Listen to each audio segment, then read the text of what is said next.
आवश्यकता केवळ एकाच गोष्टीची आहे. छोट्या छोट्या गोष्टींमध्ये अडकून आपल्याला चालणार नाही. जाती पाती धर्माच्या भेदात अडकून आपल्याला चालणार नाही. वेगवेगळ्या वादात अडकून आपल्याला चालणार नाही. आपल्याला एकच दृष्टिकोन घ्यावा लागेल.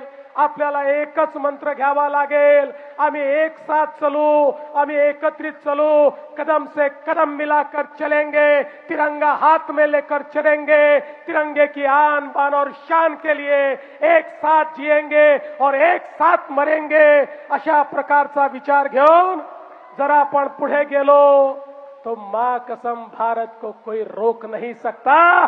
भारत को रोकने की ताकत किसी की नहीं है.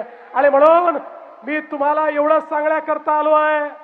आज जरी तिरंगा यात्रा आपण काढत असलो तरी तिरंगा आमच्या मनामध्ये आहे. तिरंग्याचा सन्मान आमच्या मनामध्ये आहे. या भारताचं संविधान आमच्या मनामध्ये आहे.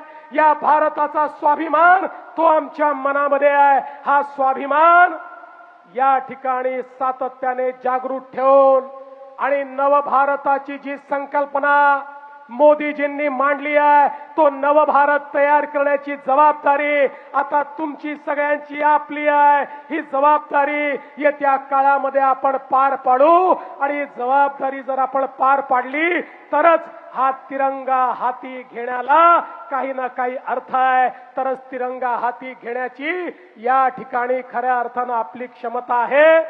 मी पुन्हा एकदा 15 ऑगस्टला येणाऱ्या भारतीय स्वातंत्र्य दिनाच्या आपल्याला शुभेच्छा देतो.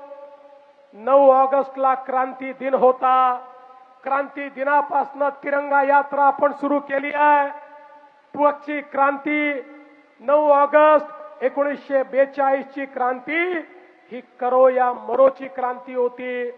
1942 ची क्रांती ही भारत छोडोची होती. आताची क्रांती ही करो या मरोची आहे, पण ती विकसित भारत तयार करण्याकरता करो या मरोची आहे.